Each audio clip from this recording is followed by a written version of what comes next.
झूठ नहीं बोलूंगा, सारी बात सच बोलूंगा, क्योंकि जिस कार्यक्रम में इतने सारे पत्रकार हो वहां किसी और को झूठ बोलने की जरूरत क्या है। खींचो न कमानों को न तलवार निकालो, जब तोप मुकाबिल हो तो अखबार निकालो। तो पत्रकारिता में ताकत होती है, पत्रकारिता में सच बोलने की हिम्मत होती है। जो काम नेता, संसद, कार्यपालिका, विधायिका, न्यायपालिका सारे मिलकर करते हैं, वो काम अकेला पत्रकार कर सकता है, अगर सही मायने में वो पत्रकार है तो। पत्रकारिता चौथा स्तंभ है लोकतंत्र का।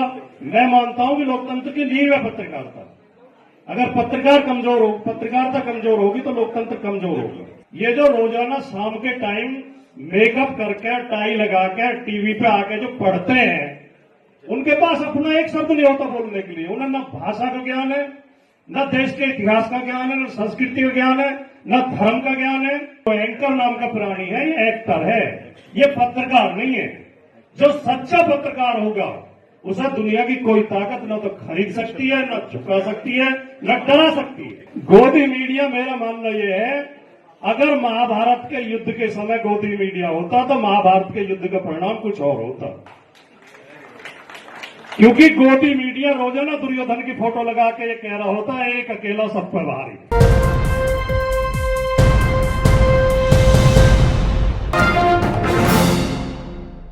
इसलिए राजनीति पर कुछ नहीं बोलूंगा, एक शब्द भी। पत्रकारिता पर थोड़ा जरूर बोलूंगा और झूठ नहीं बोलूंगा, सारी बात सच बोलूंगा, क्योंकि जिस कार्यक्रम में इतने सारे पत्रकार हो वहां किसी और को झूठ बोलने की जरूरत क्या है। सच तो सोते ही कड़वा हो जाता है भाटी जी। मीडिया में बहुत ताकत होती है। नेपोलियन बोनापार्ट कहते थे कि मैं दुश्मन की 10 बड़ी सेनाओं से इतना नहीं डरता जितना एक ईमानदार अखबार से डरता हूं। लेकिन यह भी ध्यान रखें कि वो ईमानदार अखबार कहते थे। और अकबर इलाहाबादी ने भी कहा कि खींचो न कमानों को न तलवार निकालो, जब तोप मुकाबिल हो तो अखबार निकालो। अखबार में इतनी बड़ी ताकत होती है, मीडिया में इतनी बड़ी ताकत होती है। और इस देश की आजादी की लड़ाई, आधी लड़ाई जो है अखबारों ने लड़ी, इसमें कोई संदेह नहीं है। और देश के जो बड़े बड़े स्वतंत्रता सेनानी थे, जो बड़े बड़े नेता थे, वो सब पत्रकार थे।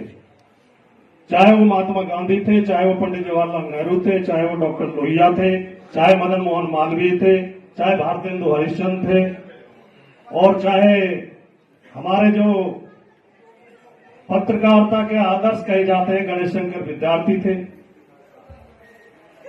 और देखिए, भारत का पहला अखबार 1780 में अंग्रेज ने शुरू किया, बंगाल गजट के नाम से, जिसे उनका नाम था हिक्की, अगस्टस हिक्की, उनके नाम से हिक्की गजट भी कहते हैं।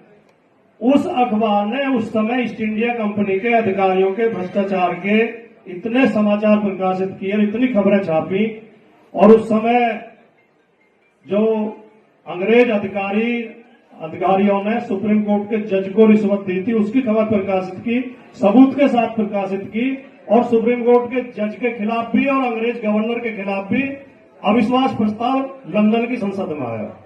ये पत्रकारिता की ताकत होती है। हिंदी का पहला अखबार 30 मई 1826 को जुगल किशोर शुक्ल ने शुरू किया कलकत्ता से, उद्दंत मार्तंड। उद्दंत मार्तंड भी लगभग 1.5 साल चल के बंद हो गया, तो उन्होंने अपने आखिरी अंक में एक दोहा लिखा कि आज दिवस लो उग चुके मार्तंड उद्दंत, अस्ताचल को जात है दिनकर दिन अब अंत। यानी कि अब सूर्य डूब रहा है, अब अंधेरा हो जाएगा। तो पत्रकारिता में ताकत होती है, पत्रकारिता में सच बोलने की हिम्मत होती है, और पत्रकार सही मायने में जो काम नेता, संसद, कार्यपालिका, विधायिका, न्यायपालिका सारे मिलकर करते हैं, वो काम अकेला पत्रकार कर सकता है, अगर सही मायने में वो पत्रकार है तो। जो कहावत कही जाती है कि पत्रकारिता चौथा स्तंभ है लोकतंत्र का, मैं मानता हूं कि लोकतंत्र की नींव है पत्रकारिता। अगर पत्रकारिता कमजोर होगी तो लोकतंत्र कमजोर होगा। और जो भाई कपिल को मुझसे शिकायत है, मैं पत्रकारों के खिलाफ नहीं बोलता हूं, मैं गोदी मीडिया के खिलाफ बोलता हूं। गोदी मीडिया, मेरा मानना यह है, अगर महाभारत के युद्ध के समय गोदी मीडिया होता तो महाभारत के युद्ध का परिणाम कुछ और होता। क्योंकि गोदी मीडिया रोजाना दुर्योधन की फोटो लगा के ये कह रहा होता है एक अकेला सब पर भारी। और गोदी मीडिया जो थे अपने युधिष्ठिर को पप्पू सिद्ध कर देता। रोजाना ऐसे एक दो बयान लाता। अभिमन्यु की हत्या की खबर तो छिपाई जाता, गोदी मीडिया दिखाता ही नहीं। और आपको सबको पता होगा कि श्री कृष्ण पांडवों की तरफ थे, उनके सारथी थे, और श्री कृष्ण की सेना कौरवों की तरफ लड़ रही थी। और बलराम का शिष्य था दुर्योधन, बलराम दुर्योधन के साथ खड़े थे, श्री कृष्ण भीम के साथ खड़े थे। तो गोदी मीडिया रोजाना खबर दिखाता था कि यदुवंश में फूट, यदुवंश दो तरफ, और अब इनका जो है मतलब कौरवों का जीतना तय। और रोज रोज सर्वे करता गोदी मीडिया, जिसमें दिखाया करता कि 80% लोग कह रहे हैं कौरव ही जीतेंगे। इससे पांडवों का मनोबल गिर जाता, पांडवों की सेना का मनोबल गिर जाता। आपने तो नहीं, बुरा मत मानो, मैं राजनीति कुछ नहीं बोल रहा, मैंने पहले कह दिया।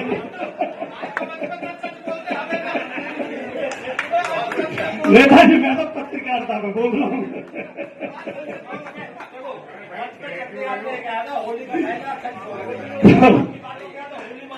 तो होली की आपको बहुत बहुत शुभकामनाएं। मीडिया हमारा मजबूत हो, हम सबको मीडिया के साथ खड़े होने की जरूरत है।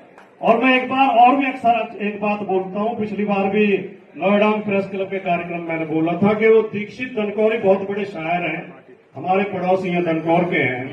वो एक शेर कहते हैं कि शेर अच्छा बुरा नहीं होता, या तो होता है या नहीं होता।